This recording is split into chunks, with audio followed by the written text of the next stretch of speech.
Okay, simple tips to film yourself from somebody who's literally just filmed himself. Number one, no matter how bad you think you look, you will look better than you think. Does that make sense? I mean, you are focused on you and any imperfections that you may have. You're being unnecessarily judgy about yourself, and other people, they just won't be. So honestly, however bad you think you look going onto camera, you do not look that bad. All right? You just don't. Like today when I started recording, I have really bad hay fever at the moment. I took double the recommended dosage because it's so bad. I'm sneezing all the time. My eyes were squinty, really red, my nose was running, it was making it hard to speak. And when I started recording, I was really self-conscious. And honestly, I thought, like, what if people think I have a cold or they think I'm high? Like, it's not a good look or a good first impression when somebody new clicks onto your video and the first thing they think is this guy stoned? Do you see what I just did there? I was just in my own head putting thoughts and opinions into people that don't exist. Like, that person isn't a real person. That's just a thought of mine of somebody potentially on the internet. Just saying it out loud highlights the absurdity of it.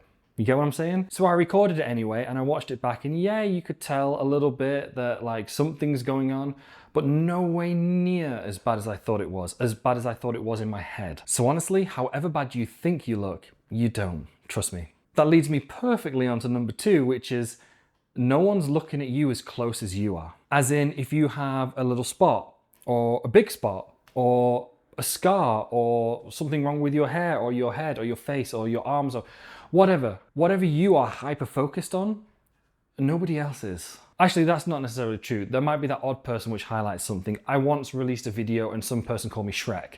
And I once released a video and somebody called me an egg, you know, because those people are just mean and they form this selective douchebag portion of the internet. They're just dicks, right? So those people, those opinions, don't pay attention to anyway, because quite frankly, f them. So any part of yourself that you are hyper-focused on, and maybe it's a reason why you shouldn't go on camera, just try and push past it. Try and go on camera anyway, because I promise you, no one is paying as close attention to you as you are. And I mean that in a really good way, like a liberating, freeing way. Like it allows you to just get more stuff out there and get more practice at doing that and being more comfortable on camera. Kind of like I just touched upon for number three, even if you're having a perfect day, somebody will still criticize you. Somebody will still just be a dick online, and that's just how it is. You can't change that. It's part of the nature of the internet. It's part of the agreement you make when putting videos online, because you're putting yourself out there. And there's going to be the people who don't like your stuff and they just don't like it, and that's totally cool and totally fine. In fact, it's brilliant because it makes the world an interesting and diverse place, right? But like, there's going to be those people that just will comment hiding behind their computer screen somewhere, and they just do it because they get a kick out of it or whatever the other reason is. And it hurts and it sucks. I'm not going to lie, it does. I'm hypersensitive, so I focus on that stuff real bad. I have really bad negativity bias where I only see the negative things, or they're so much more important to me than the positive things and the good comments and the good likes and shares and things. But honestly, the best way to deal with those people and deal with those comments, it sounds counterintuitive, but it's just to receive them, to get a couple more of them and learn that they actually don't affect you. They can be on a video, they can be criticizing something about you, but they actually don't change your life really if you don't let them. If you can slowly become more in control of how you're responding and reacting to them, it's just a little insignificant blip. And you can continue being you, and you can continue practicing and learning. To put it in a more eloquent way, f those guys, you do you. One thing you could do is consider some aid, helping yourself out in some way. I've recently bought a teleprompter because I have a terrible memory and I fumble lines and I get on top of myself, and I get to a point where even with a teleprompter, I get stressed. And when that stress snowballs and picks up more stress, then I can't even say my script anymore. Like, here's an example from the upcoming video. I found myself being grateful. But sometimes it's in the small things that bring us the most. It's the small things. Dude, Aiden, just read the text, man. Just read the text. Sometimes it's the small things. It's the small things, it's not the small things.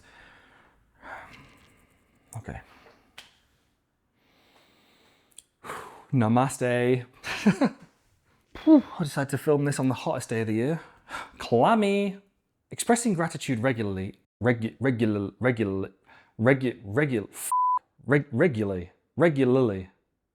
my God. All right, okay. Jeez. And that's with a teleprompter, right? That's with me seeing the words right in front of me, but I just, see what I mean? Like it gets me a little bit talking about it right now.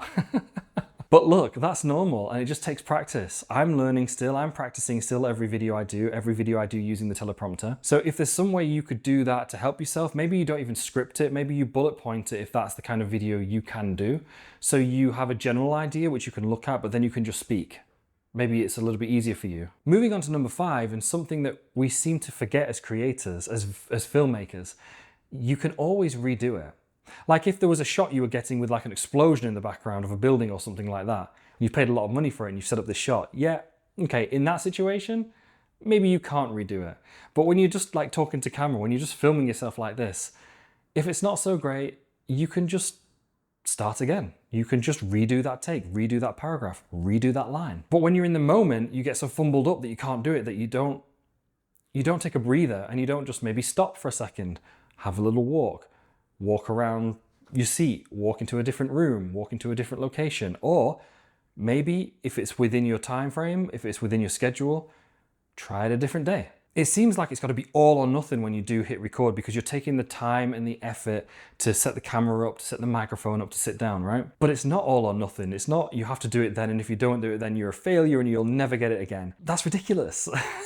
And it's not ridiculous for us because I feel that way too, so I get it. I understand. But if you actually just take a breather and think, like, you can just retry it over and over again. And eventually it'll become boring and you want to just get it done because you want to get it done. And like you don't want to do it for the 50th time. But takeaway from number 5 is just have a breather and just start again. And you'll find that it's like the first pancake in the pan. The first one's not very good and usually it's because like you're just getting used to stuff, the batter's getting used to the pan. You can treat filming yourself in the same way.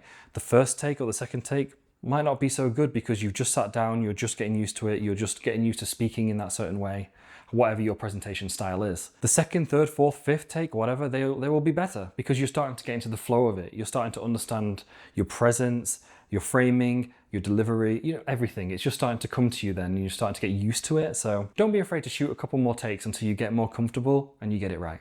Number 6 is to create a habit to double check your recording, like a double take. Like you hit record, you look away, you look back and you can see that it says record and you know you're good. Because we've all been there where we've done a brilliant take, like a perfect take, or maybe done like a 15, 20, 30 minute chunk of like presentation, like all the A-roll batch film together for a video. And then you go to stop recording, but it starts recording because you never pressed record in the first place. Oh my God, that is just pure tragedy. It is the absolute worst. So yeah, build in some kind of habit so that you double check, so that you know that you're recording, so that that doesn't happen to you, because that could absolutely derail your shoot. Tip number 7, and this one's a really good one for if you're filming yourself in a new location, like if you're on holiday or you're in a hotel or you're traveling somewhere. After you've set up everything, your camera, your sound, your lights, well, I don't really have to set up lights because I'm using natural light here, but you get what I mean. When everything's set up and you're happy with it, sit down in place, do record and do the double check, don't forget the habit. And then just do like a 20-second recording where you say 1 or 2 sentences, okay? And then just watch it back. Or take the card out and see what it looks like on a larger screen on your laptop or something if you have your laptop with you. Beyond the small display on your camera, this is just a really good way to check that you're in focus, that you're framed correctly, that you sound good, that the lighting's good. And you can do, say, all of this in 20 seconds instead of filming 30 minutes of you presenting or something and realizing that one of those things is off. Frankly, many of us, including me, don't really do that. But if you're filming in the same location, you're pretty much good. Like, you know how things work. But on location, it can be really good and it can really, really save the day, because if you were to do a 30-minute recording and something's wrong, you know, finding the strength to redo that recording straight away, it's quite demoralizing and it's quite difficult, honestly, or at least I think it is anyway, if you were to film that much and you can't use it. So sometimes this less than 30 seconds of safety, it can really save your butt and fill you with confidence when you are actually filming. Number 8, and this is a great tip for when you're trying to film yourself that many people don't talk about, and that's just mood setting. Whatever the tone of your video is, whether it's a sad video or an emotive piece or something with comedy in it or something educational, what you can do before you film is maybe say an affirmation if that's your thing, or you could meditate, or in my case, I like to listen to certain music to get me in the mood. Like my upcoming video about gratitude, it's quite lighthearted, it's quite funny at times, so I listen to some music that's appropriate to that while I'm setting everything up. I'm setting up the tripod and this music's playing, I'm setting up the microphone and the teleprompter, putting the right lens on, checking the focus and the framing while this music's playing and really getting me in the zone. So when I sit down, I'm like kind of pumped up and ready to go in the right headspace with the right mindset for what I'm about to record. Whereas my previous film was about loneliness, so I listened to a lot of ambient tracks.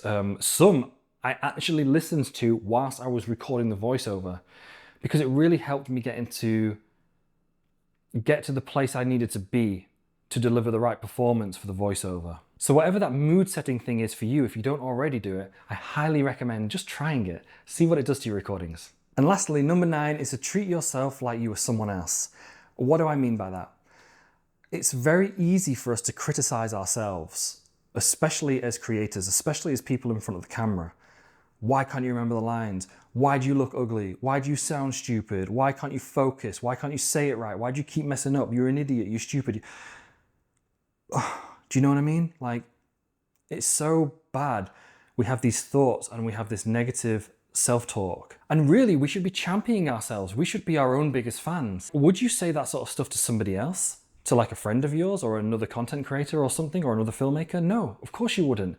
You would treat them kindly and with respect and you would be polite to them. So why is it okay for us to do that to ourselves? It's not. It's just not. If you can do that to yourself, even if you don't realize you're doing it, but you wouldn't do it to somebody else, then treat yourself like someone else.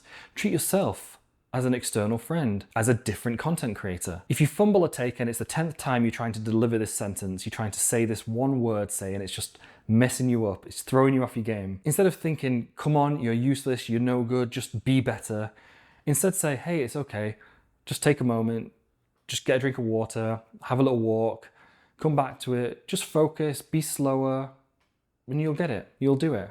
It'll be okay. And this might sound crazy to some people, but like it really helps. It really helps if you treat yourself like you treat others, because many of us don't, and that's just, it's a real shame. And actually, I'm going to add on number 10 just because I want it to be 10 tips. But number 10 is super simple. If you film yourself, just have fun. Just try and make it into a fun thing. It shouldn't be a stressful thing. You started this because you have something you want to share, right? Whether it's just yourself or your opinions or a certain niche or topic that you're into, that you're interested in, that you love and you want to share with other people. Yet you sit down to record it and it becomes a really stressful thing, something you maybe don't even look forward to. It should be something fun, something you enjoy. And it should be something that you're okay with making mistakes because you're learning and you're improving incrementally each time. And despite its difficulty and it even making you feel uncomfortable at first, don't forget to find the joy in it, to find the fun in it, because you really shouldn't lose that. It's really important. And if it's going to be sustainable long term, yes, it can be difficult, but it absolutely should be fun. It should push you and you should improve and you should enjoy it. Okay, I hope some of those tips were helpful. I've got to go now because, I need to get onto filming the B-roll and I've got quite a lot of shots to do, so I'm going to make a start on that. If you try some of these tips, I'm almost positive that your filming experience will get easier, that you will enjoy filming yourself more. But look, you're not supposed to be incredible right now. It's a journey. And you've got a lot of learning to do. You've got a lot of adapting to do. Your style might change, but you will improve every time you do it and it will become easier and it will become more fun. I guarantee it. With that being said, thank you for watching this episode of The Creator Journal and I'll see you next week. Ciao!